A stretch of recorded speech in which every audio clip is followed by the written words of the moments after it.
Brighton, United Kingdom, fall of 1986. A fog rolling in from the sea wrapped the town in a gray veil. The streets had gone still.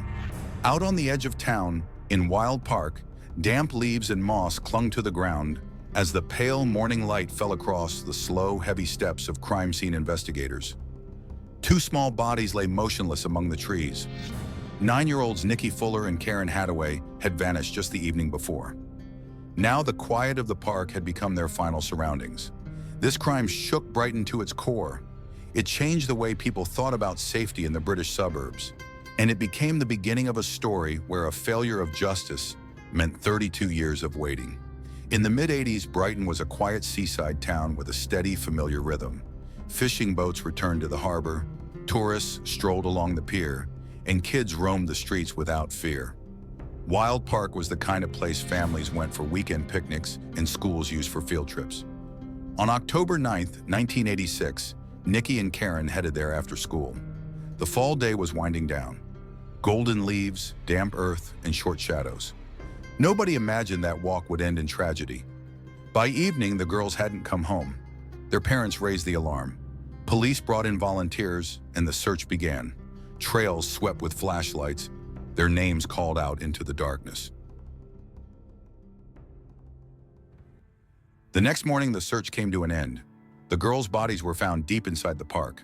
There were signs of sexual assault and strangulation. Their clothing was torn, and the ground around them bore traces of a struggle. News of the discovery spread through the city instantly. Schools held emergency meetings, and parents kept their children at home. Brighton, a town used to openness and calm, slipped into an atmosphere of fear. The police were under enormous pressure. They needed a suspect, and they needed one fast. Attention quickly turned to Russell Bishop, a 20-year-old local who had been seen near Wild Park.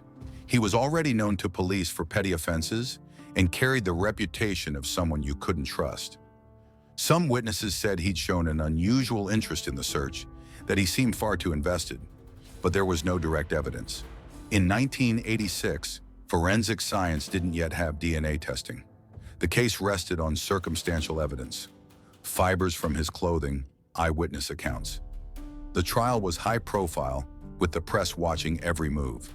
Bishop's defense skillfully exploited the investigation's weaknesses, mishandled evidence, contradictions in testimony. The jury found him not guilty. For the families of Nikki and Karen, it felt like a second killing. This time, the death of any hope for justice. Bishop walked free. People in Brighton believed he was guilty, but legally he was untouchable.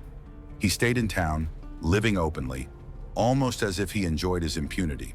3 years later, he was back in the headlines, this time for the kidnapping and assault of a 7-year-old girl. He was convicted, but the sentence had an end date. When he was released, he returned to the community, still a figure of fear and hatred. By the early 2000s, investigators finally had access to DNA technology. Evidence from the Wild Park case was pulled out of storage. The victim's clothing, fibers found in the park, and microscopic particles from Bishop's car, all were sent for testing. The results were clear. Bishop's DNA was present on items belonging to both girls. Microscopic fibers matched his clothing. But at the time, the UK's double jeopardy law made it illegal to retry someone for the same crime, even if new evidence emerged. In 2005, that law changed. Now, if compelling new evidence came to light, a case could be reopened. For investigators and the victims' families, it was the opportunity they had been waiting for. The file on Bishop was opened once more. This time, the prosecution was certain. He wouldn't walk away. 32 years after the murders, Bishop was back in court. Prosecutors presented irrefutable DNA findings, detailed forensic reports, and fiber matches. The defense tried to discredit the science, but public opinion was firmly with the victims. The jury found him guilty on both counts. The sentence, life in prison, with a minimum of 36 years before the possibility of parole. In January 2022, Bishop died of cancer in a prison hospital. He never admitted his guilt. For Nikki and Karen's families, it was justice served. But it had come far too late to reclaim the decades they had lost. Psychologists who studied Bishop noted a combination of manipulativeness and aggression. He was impulsive, yet skilled at creating the false impression of friendliness. He was drawn to the vulnerable, children who couldn't defend themselves.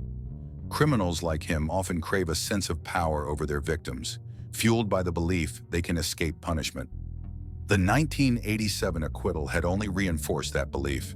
The victims' families endured decades of grief, relentless media pressure, and the grinding wait for a retrial. Their fight to reopen the case became a symbol of perseverance. Back in 1986, the public's reaction had been immediate. Schools tightened security, women and children stopped walking alone at night, and volunteer patrols appeared in some neighborhoods.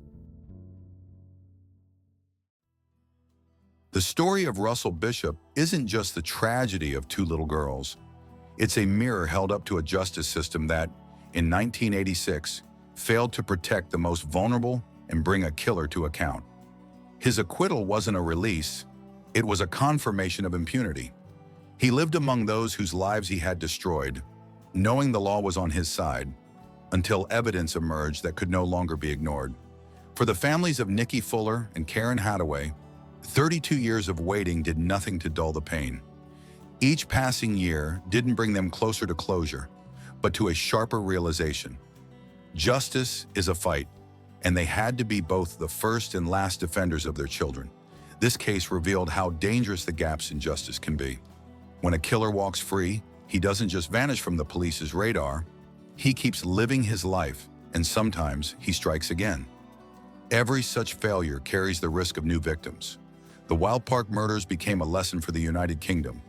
It was a stark reminder that even a developed justice system can collapse if its technology, expertise, and organization fall behind the times.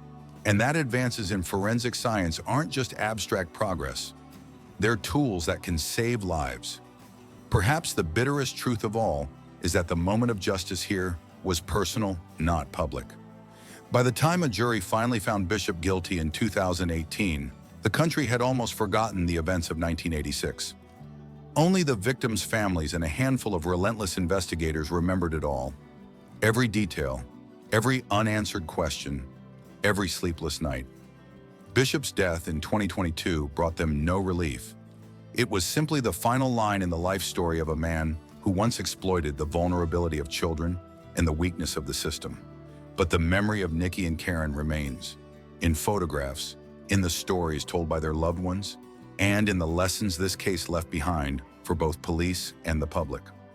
Today, walking the trails of Wild Park, it's hard to imagine what happened there on that cold October day.